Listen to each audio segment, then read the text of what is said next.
Hello, everybody. I'm honored to have been asked to have this conversation with the governor. I've always admired him because from the beginning of his career, he's always been a leader. Early in his career, he led on homelessness. He led on economic development for inner cities. He led on marriage equality. And now he's leading and has led against COVID-19. For all of his career, he's made a priority of focusing on the least, the last, and the lost, which would explain why he is a Mets fan. He has been strong when others have been weak. He's been committed to the public good, not private gain, and he actually cares when the lives of innocent Americans are at risk. The new book, American Crisis, Leadership Lessons from the COVID-19 Pandemic, is a must-read for those who will be picking up the reins of responsibility after next Tuesday and for generations of young leaders to come. So please welcome Governor Andrew Cuomo. Thank you. Good, very good to be with you, Billy. First, to 92Y, thank you so much for doing this. 92Y has been such an important institution for our state for so long on so many different levels. So it's a pleasure to be with you. And Sue Solomon, thank you very much. To Bill Crystal, it's a pleasure to be with you, obviously. Strange coincidence. I was actually Billy's first acting coach back years ago. I've been his coach on comedy also for many, many years. So it's a pleasure to be with him tonight. Did that help you in dealing with your brother on his show? Your little banters with like the Smothers Brothers of today?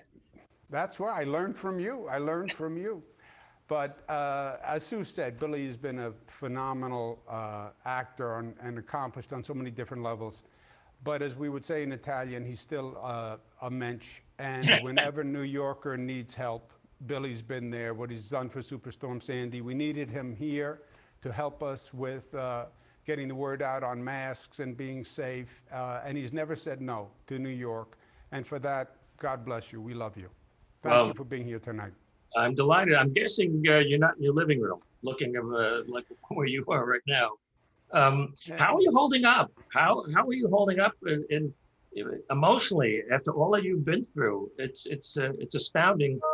Every time we see your energy is so positive. How do you do that? You know, I'm not sure, Bill. You do what you have to do. And I have a job and I have a role to play and I work very hard at it. I feel the toll. I think we all feel the toll. I think there's going to be a COVID PTSD when this is over. I don't think we appreciate right now the stress and the emotional damage that's being done. You know, it's almost when you're afraid and the adrenaline goes up and you get strong for the moment. But the stress, the anxiety, the unknown, the fear, it takes a terrible toll. I work every day to get up to do what I have to do. I mean, I feel it also. And with all that you've had to do in these 8 months, how did you write this book so fast? And what's the urgency in getting it out now? Well, the book wrote itself, actually, because I'm thinking about it all the time and I have thoughts about it all the time. And I did daily briefings. I had those briefings, but I also had a different context for it looking back. And for me, it was vital because I feel like we're at halftime in the game, right? And we went through the first half and we're in the locker room at halftime and we have to go out there and we have to play a whole second half. And you better learn the lessons from the first half if you think you have a shot to win on the second half. And that's what it did for me personally, frankly. Every day was hurry up, every day was stressful. I had a brief window in there where I said, let's take a deep breath and understand what happened and let's communicate it, because, you know, New York, I can't help New York, and New Yorkers can't help themselves without the federal government and without the other states doing well also, right? Yes. We now have one of the lowest infection rates in the United States. we have now 47 states on quarantine, right? Which means anybody comes from out of New York, they pose a danger. That's not sustainable. So the book was, this is what we've learned through this nightmare. Let's make sure we share it and we're conversant in it, and let's play better the second half. Well, what I loved about it as a writer myself is that, you know, you had 111 briefings. So we got to really know you and trust you worldwide when we were getting mixed signals from the COVID pandemic task force. And yet when I read the book, I hear you. And that's really good writing, is when I can hear you. And what's interesting, you know, how far we've come. The book begins with a phone call. It begins with a phone call when you're told in the middle of the night, the first case is here. And you say, I know it's coming and the country is not ready for it. What was that feeling like? You know, if you think back in the beginning, everything was China, China, China. The president kept saying China virus, China virus, China virus. And it was California and it was the state of Washington, which, you know, we're parochial New Yorkers. That's over there. California's a far away, right? West.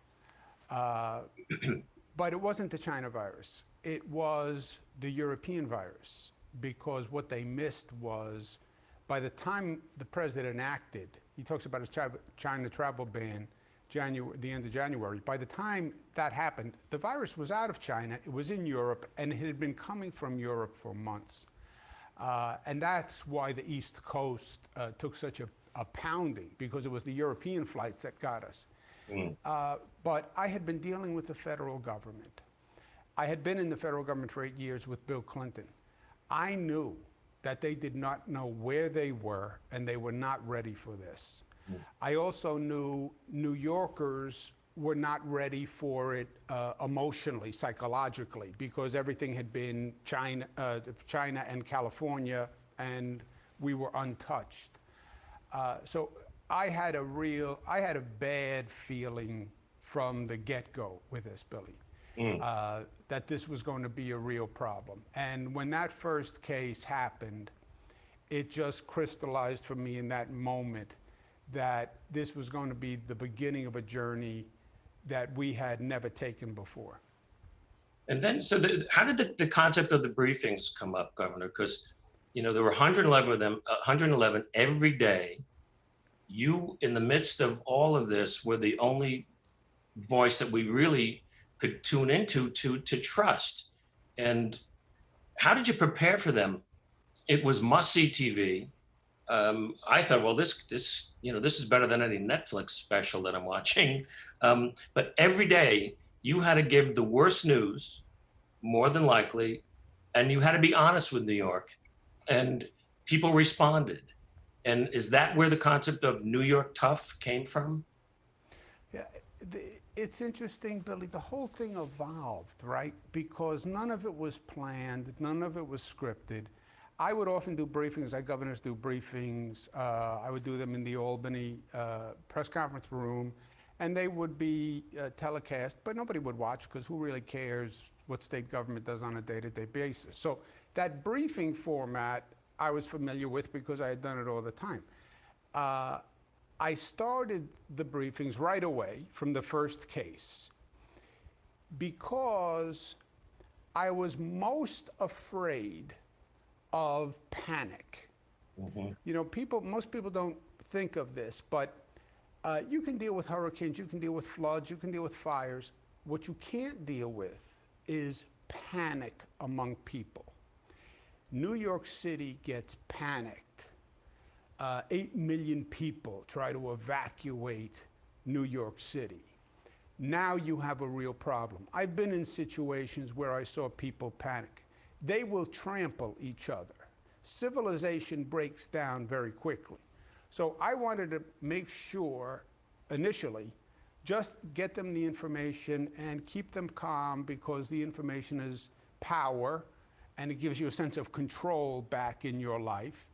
And if you have the information and if you feel in control and there's a plan, you'll feel more comfortable. I never intended to do it every day. I did it the first day, I did it the second day because the information was changing. I did it the third day, and then it almost became essential that I do it because people were saying, I need to know. You know, it's not that I had to do it, it's that people needed to know what the heck was going on. Your whole life was turned upside down. You didn't know what to do with your children and how to take care of your family. It was the need that created the briefings. The briefings then became a little different, and you can appreciate this because I think you do it as an art form. I stumbled into it. A politician is going to do a briefing. Oh, here's another politician. He's a Democrat. I'm a Republican. Everybody's polarized. They're all full of beans, right? These politicians. And I had to get around that. I had to get around the skepticism and the cynicism. So I was just 100% honest and authentic. I had no script. I had no preparation. It was what I knew. I had some numbers, and I gave people the numbers. And then I just spoke from the heart, literally, whatever it was, 2 hours a day, 3 hours a day. I had been having conversations. Yeah. But people knew that. They could feel that. That's why they trusted you when they don't trust other politicians. And Trump has said, I didn't want to create a panic. So he didn't tell us the truth. You told us the truth, and people needed to hear it. And that's why you were successful over time. And with the great people of New York trusting you, you were the first governor to mandate mask wearing. And so it was successful. It took a hell of a lot of effort by great staff and the incredible frontline people and the essential workers. But that all came from you. The strength had to come from you. And that responsibility must have been an awesome thing to live up to. Well, you know what I think, Bill, when the president says that, he didn't want to create panic. No, he panicked. He panicked. It's not that he was afraid of them. He panicked and he deceived because he was always afraid of the economy, the economy, the economy. The economy was going to reelect him. This would be inconvenient for the economy. The one way people panic is if they think they're being lied to or they don't have the information. That's when people get nervous. So I was 100% honest. Sometimes the information was terrible. By the way, every day the information was terrible. You know, there was never a day where I could get there and say, hey, you know, we're on the other side. You know, that never happened. When we were on the other side, I ended the briefings because there was no need for them. And I think the honesty was almost therapeutic for me. You know, it was my honest. I talked about my fears. I talked about my family. It was almost a therapy session for me that it was so brutally honest. Mm-hmm. And speaking of your family, I found it. I was, as a father of two daughters myself, and I was very moved, and I have to say entertained by the fact that your three daughters were living with you in the mansion, and talking to you and helping you from their point of view about what was happening. And I thought that was a great part about that. Could you talk about them? They became characters that we all understood. You know, that I think that's the other thing about the briefings, where it wasn't just you. You brought us into your family, and I'd love to hear more about your relationship with your kids. Yeah, well, I brought my family into it because that's how I was feeling it, and I think that's how people feel. Yes. Most situations, right? It's in concentric circles. It's you and your family, then your community, and it goes out and out. I have 25 and 25 and 23. Okay, the twins. Mariah, Cara, and Michaela's the baby at 23 years old. And these are independent kids, and you know, they had flown the nest and they were doing their own thing, and there was no time to go see the old man, and because they were busy. I'm just sitting around over here, you know, in a rocking chair, and they were living their life. Now all of a sudden COVID happens, whoop, they come right back to the safety of the nest, right? And they are, you know, they're very smart, they're well educated, and they love to criticize me and mock me and make fun of the old guy, you know. How did they help you with their criticism? Was there things that they said that were insightful to you that helped you along? Yeah, well, see, they're very attuned to social media, and really they do communicate in a different way. And what didn't work for them in the communication they would talk about. Also, they're more emotionally oriented than I am. And they were hearing the information emotionally first. Where I would tend to see the numbers, they would have an emotional reflection on it.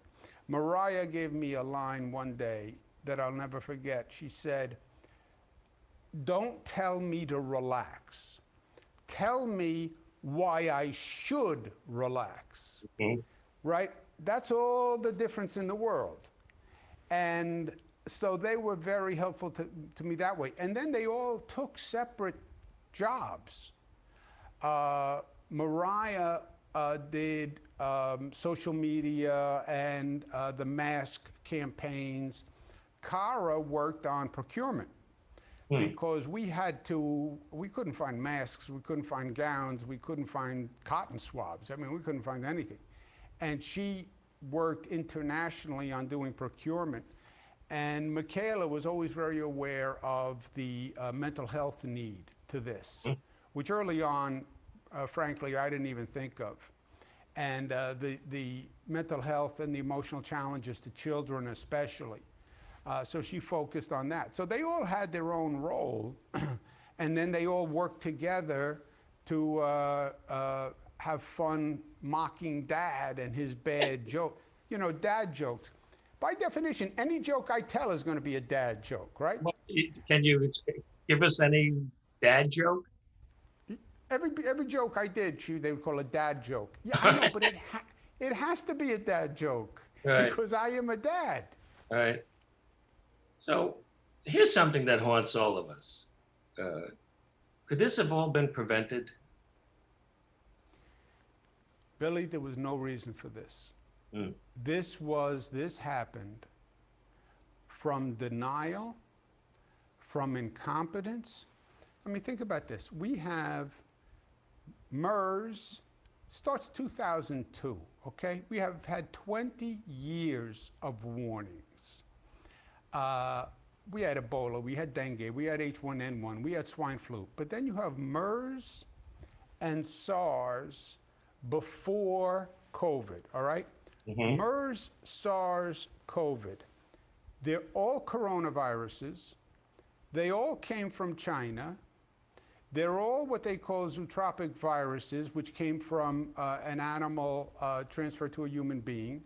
They're all suspected to come from bats. They're all suspected to come from the China wet markets, the poultry markets. All of them the same. They all defied the watchdogs, the CDC, the NIH, the World Health Organization. They all spread globally immediately. We never solved the one of them. And the COVID was just another in the growing sequence. I mean, it's not that it came out of nowhere. It was the third, the fourth situation like this. And we just did nothing to prepare. We had no idea, and we made every mistake that we had made every other time. I'll tell you what's even worse. If there's a new virus that's being developed right now in China and is going to be transferred at a wet market in China and get on a plane and come here, we are no better prepared than the day COVID-19 came to this country. Well, that's terrifying. and it's also terrifying on the whole thing is terrifying. But Sunday, Mark Meadows saying we can't control the pandemic. We're going to wait for therapeutics and a vaccine, which who knows when that's going to happen. So when you hear that, well, you must be enraged when you hear we are when you hear that they've given up. Enraged, but finally, as they would say in Italian again, finally it was the emis. You know, I couldn't understand why they were doing what they did. And that Mark Meadows reminds me in the scene, the movie A Few Good Men, when Tom Cruise is pushing Jack Nicholson, and finally Nicholson says, the truth, you can't handle the truth. Meadows was getting pushed, and he finally said the truth. They believed we can't control the pandemic, we can only facilitate a vaccine and therapeutics. We can't control the pandemic. That's what they believed, Billy. Mm-hmm. That's why they did nothing. That's why they denied it. That's why they lied about it. And they thought the choice was binary. If you remember early on, China has it, Italy has it, they had to shut down the economy. They thought the binary choice was either shut down the economy or let the virus run its course. That's what they believed. They were just wrong. You can control the virus. You can flatten the curve. Yes, look at New York, highest rate in the United States to the lowest. You can do it. That's why they would never do masks. That's why they would never, they denied everything. It was going to go away. It's a hoax. Don't get nervous. Don't slow down the economy. They were just tragically wrong, and they are still wrong. It's, you know, we throw up our hands and go, we just can't believe this, but it's happened, and it keeps happening. I watch these rallies. I can't believe what I'm seeing. It's not just the dancing to the YMCA song.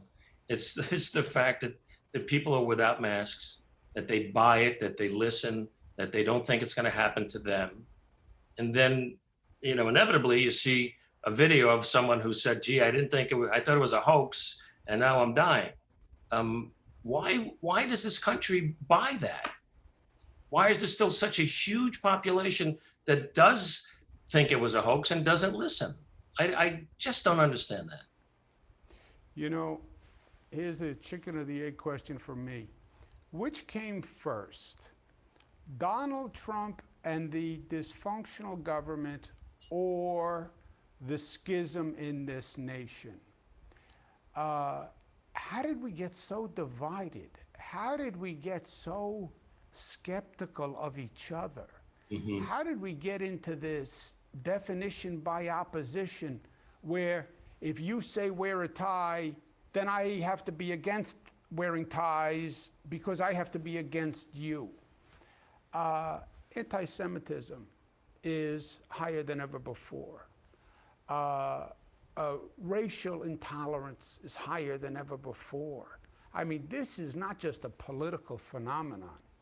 This is a fundamental division in this nation, where the concepts of community and unity and e pluribus unum are all out the window. And Trump is a master at using the wedge.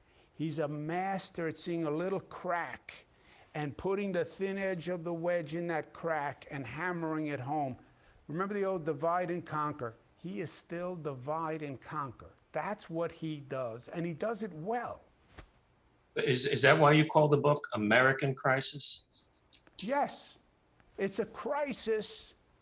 It is an American crisis. It's a crisis within this country. The virus is a metaphor, right? Mm-hmm. When are you susceptible to a virus? The human body gets attacked by dozens of viruses per week. You are susceptible when your immune system is weak. That's when you're susceptible to a virus. The American immune system was weak. We were divided. A divided nation is a weak nation. the only way to stop what they call community spread, right? Widespread community spread of the virus is to form community, is that we agree we're going to work together unified to stop the virus. It's the only way. And we can't do it. Right now, we can't do it. And that's why the virus is bouncing back and forth and ricocheting across this country. Because we still have a part of the country denying it, and that's what those rallies are all about. I deny it. I don't believe it. Well, then you're going to live with it, because the immune system is weak and your body is weak, and the virus is going to ravage you, and it is. You know, I was a big fan of your dad's, and being a fatherless son now, as you are, I was very moved by the section that you wrote about your sitting with your dad and going over the pluses and the minuses, your highs and your lows, the right decisions, the wrong decisions, and that, you know, that influenced your thinking about this enormous task that you were trusted with. And can you talk about that at all? That was a very special part of this to me when I read it. You know, 62 years old. You think when you're a kid, well, old people, they can deal with losing people. They can deal with death. I lost my father. I'm still not over it. I think about him every day. He was my best friend. He was my hero. He was such a strong figure in my life in so many ways. And he was the guy you go to, right? Everybody needs somebody. And he was the guy I would go to. And I believe the spirit lives in one form or another. And I needed someone, Billy, to go to. You know, you're governor of the state. You can't call up a lot of people and say, oh my, I'm scared, Dad. I don't know what to do. So I went to my dad. And I would have conversations with him, not in a crazy, spooky sense. Oh, I know. No. But I knew him so well, and he was predictable, my old man. He was very principled, and he had these set principles, almost like a rubric, that he would run the facts of any situation through his rubric. And you knew what he was going to ask you.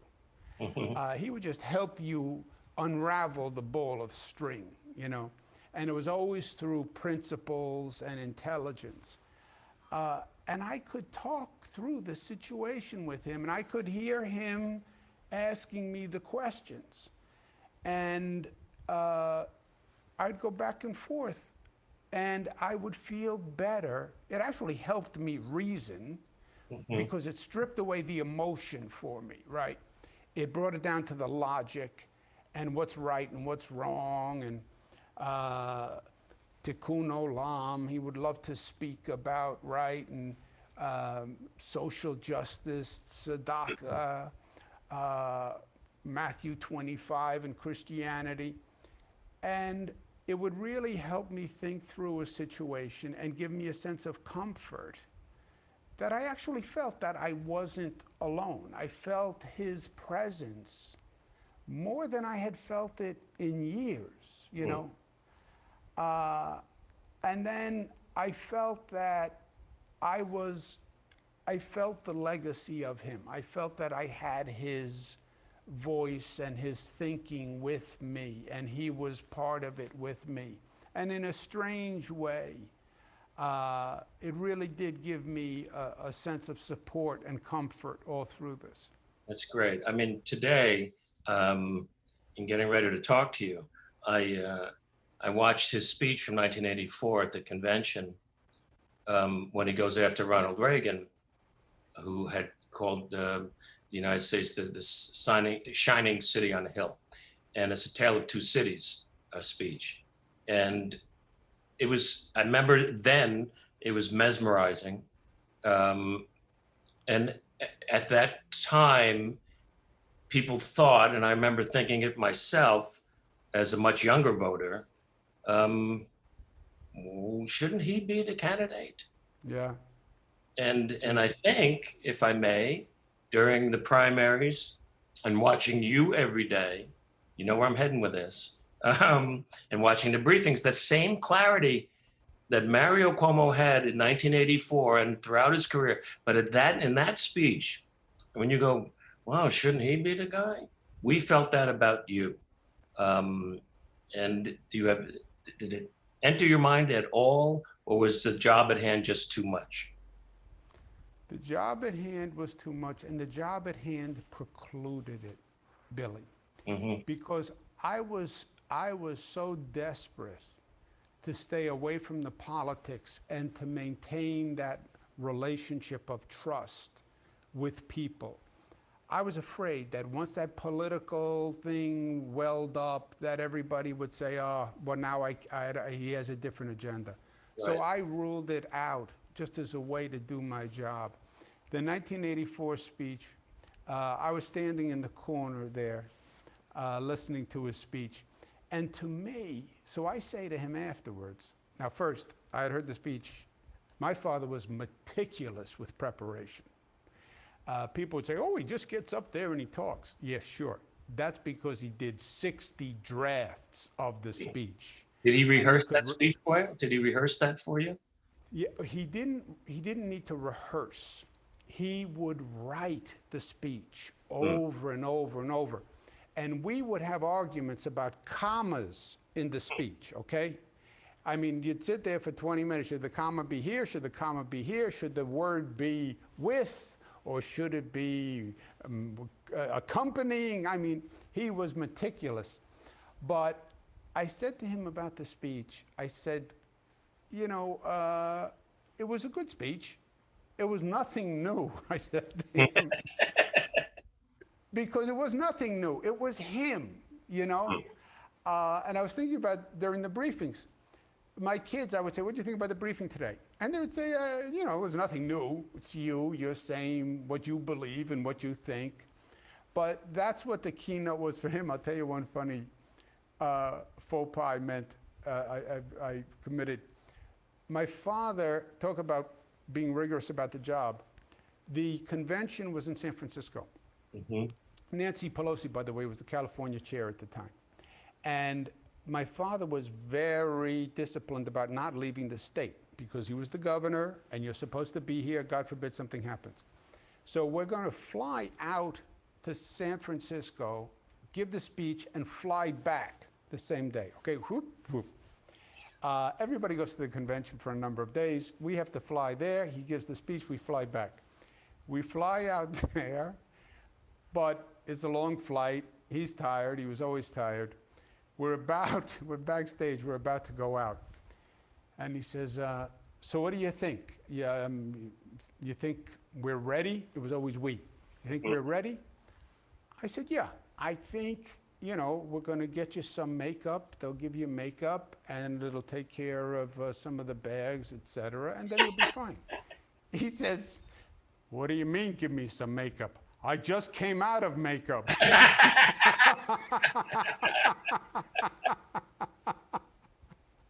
Oh, no. Uh, you know, you mentioned earlier in our conversation, you talked about this as the game, as a coach, making adjustments. We hear it all the time, whether it be an NBA game or a football game. Um,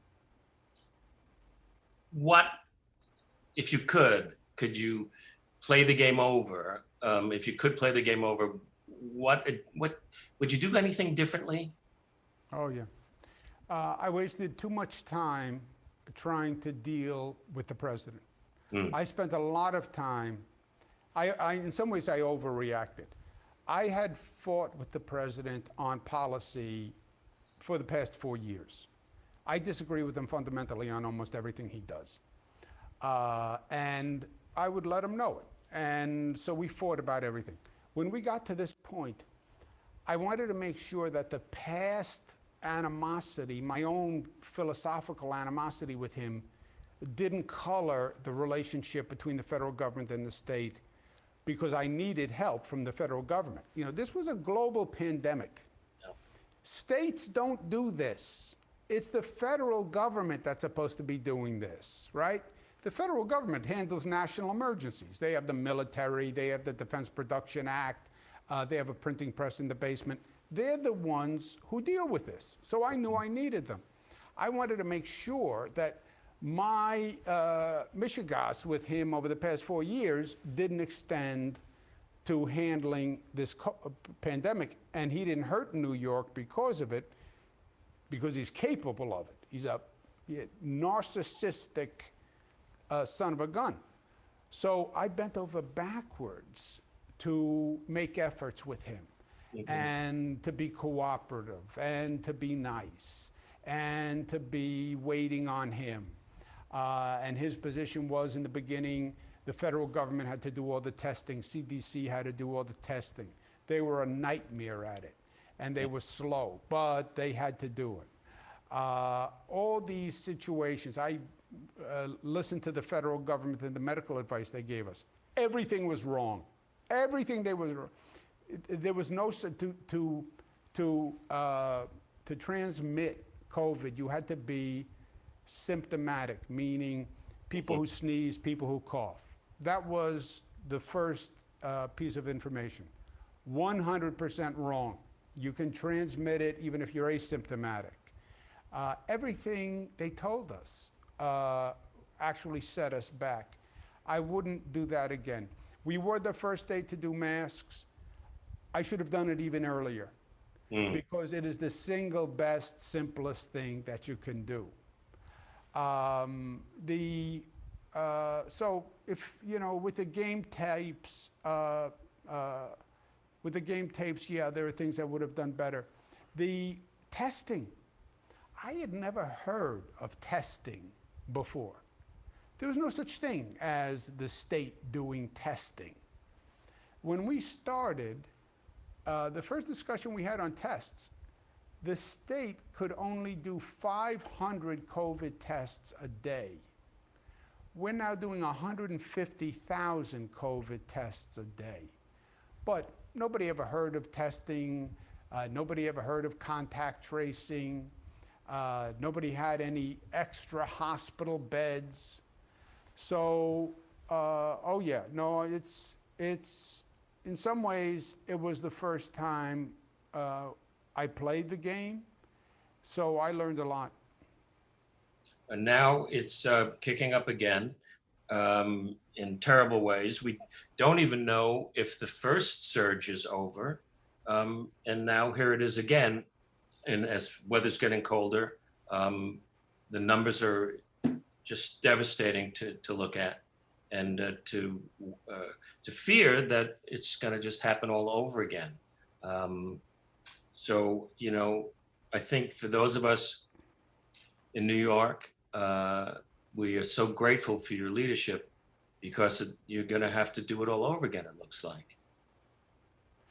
We are going to see, and by the way, talk about learning the lessons. He's still in denial about it.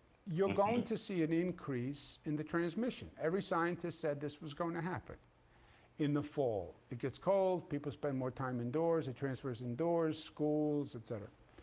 So you'll see the spread go up. The question is how far and how fast does it go up? And that depends on what we do. This is a consequence of our action. It's a virus. How you act is how much it spreads. You have the president and many states that are still in denial about this. The single thing you have to do is test. That's the only tool you have. The president has been against testing. You have states that are testing now less than they were testing before. Yeah. Because his theory, if you don't test, you won't find it, and if you don't find it, then you don't think you have it. I mean, you couldn't make it up. We test more than any state in the nation. Our testing is now so granular, Billy, that we can get to specific neighborhoods. I can tell you Sheepshead Bay is a problem, Marine Park is a problem, Williamsburg is a problem, Corona, Queens.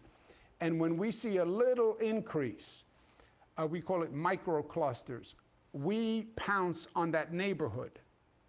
And it's like an ember in a field of dry grass. You see a little smoke, you suffocate it right there. So we're now down to this microcluster neighborhood level at addressing the virus, because the only thing you can do is catch it small before it becomes big, and we're very aggressive at that. Well, that's it's great to know that we're worried, that you're prepared, because we're worried that it's going to happen all over again. So I have some audience questions that I'm getting on the screen. That's why I'm looking over here. So I'm reading them very quickly to make sure that nobody curses. Okay. Here's one. Now that you know, sir, that it's predicted that the virus will most likely resurge, which apparently it's doing, are we prepared and are we good on ventilators? Yes.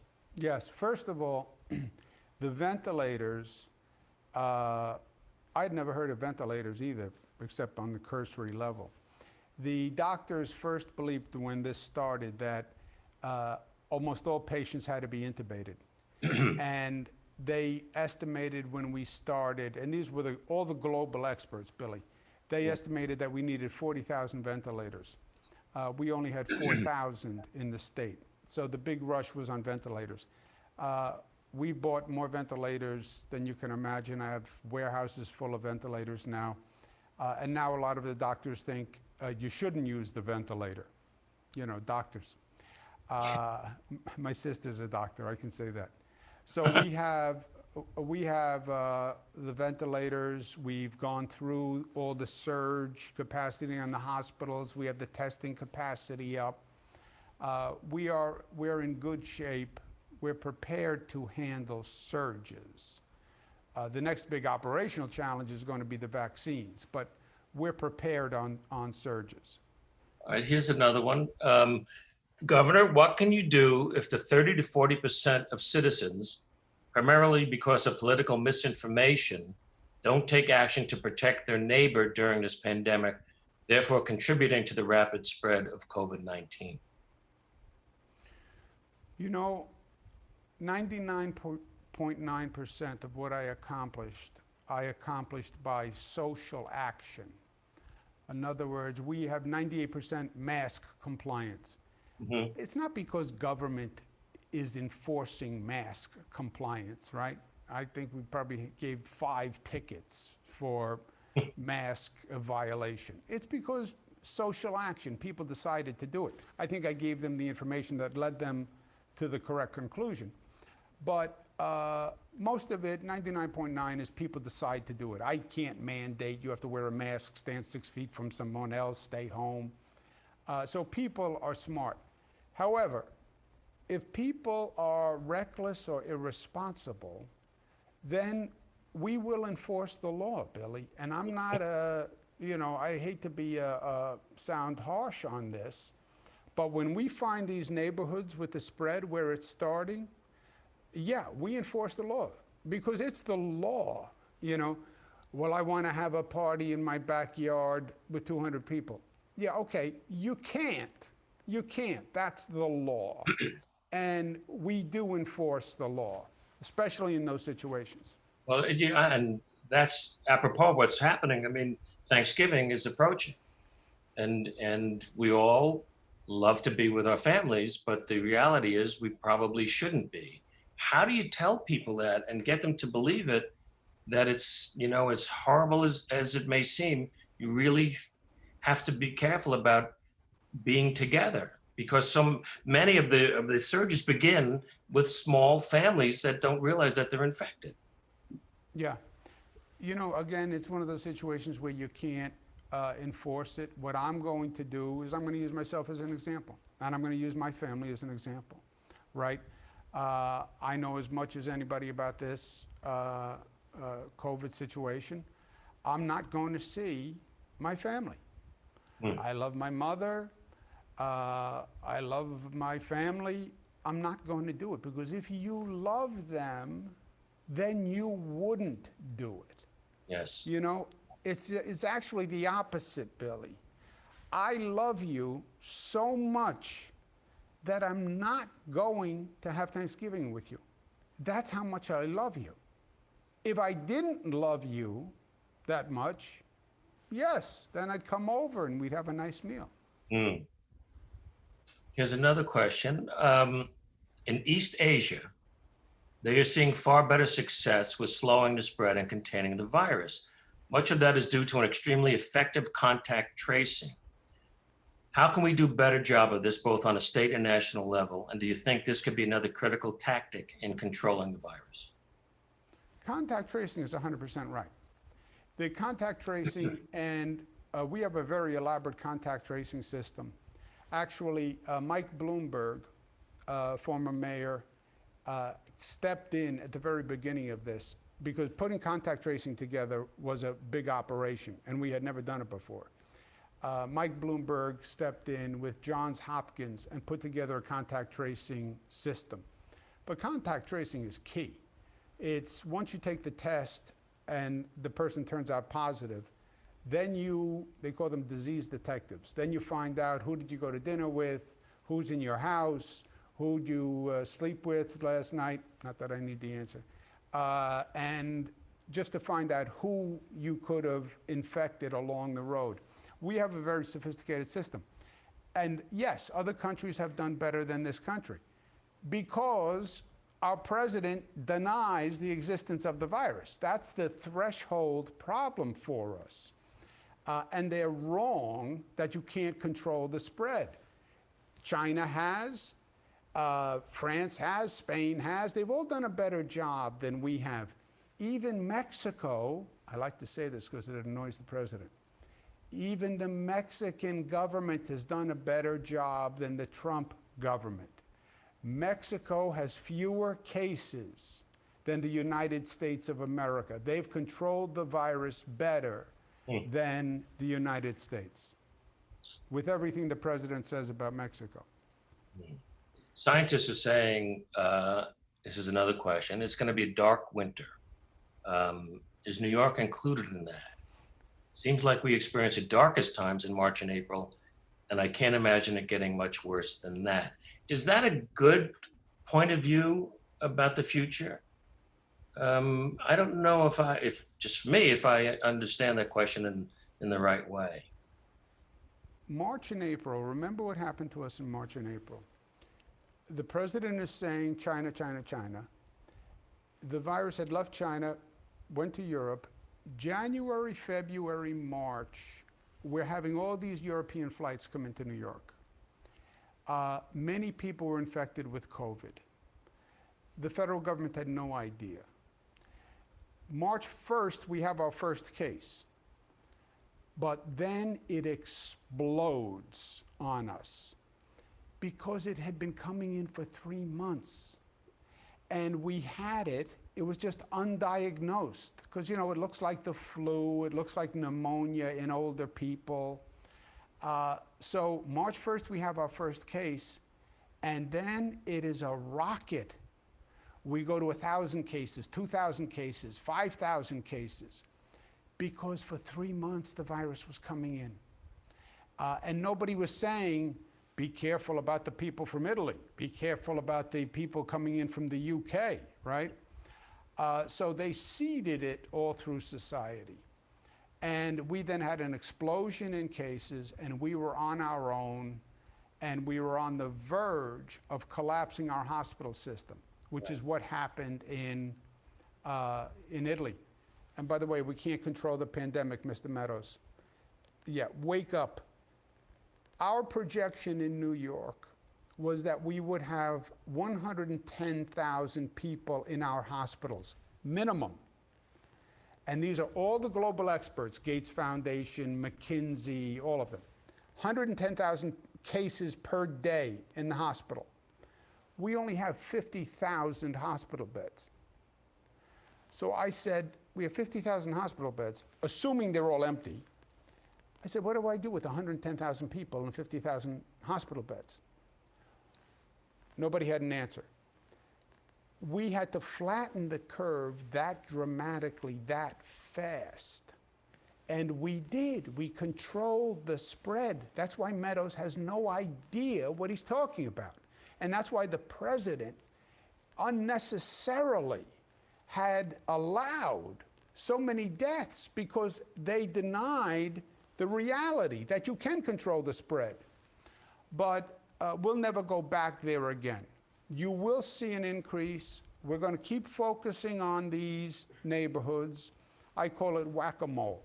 You go to Williamsburg, Brooklyn, you get it down, and then you have a little spread in upstate New York. And you get that down, you'll see that through the winter, and you'll see that, frankly, through the finish of the vaccination process. Not the vaccine discovery, where you're going to see the president stand up in the Rose Garden with a little vial and say, look, I did it. I have the cure. Here it is. Look at me. I'm the hero. Yeah. Now, figure out how to make 300 million of those little vials and administer the vaccine in the largest vaccine administration program in this nation's history. Let me figure out how to do that, Mr. President, which they have no clue. No, my thought on that question is someone saying, and I think this could be a problem nationwide. I can't imagine it getting any worse. In my humble opinion, you have to imagine it can get worse in order to anticipate and be ready for it. That's exactly right. It can get worse, and it will get worse depending on what we do. It's a pure result of our actions, and that's both frightening, but it's also, I think, comforting in a way, because you're not really out of control. The collective is, because we have a country that's divided and a government that is incompetent, and it's the division meets the incompetence that's our problem, but we can still control it. Well, here's a last question. Why do you root for the Mets? I'm from Queens. Oh, that's what I figured. So here's the last question, and do you see the light at the end of the tunnel with COVID? Is it too soon?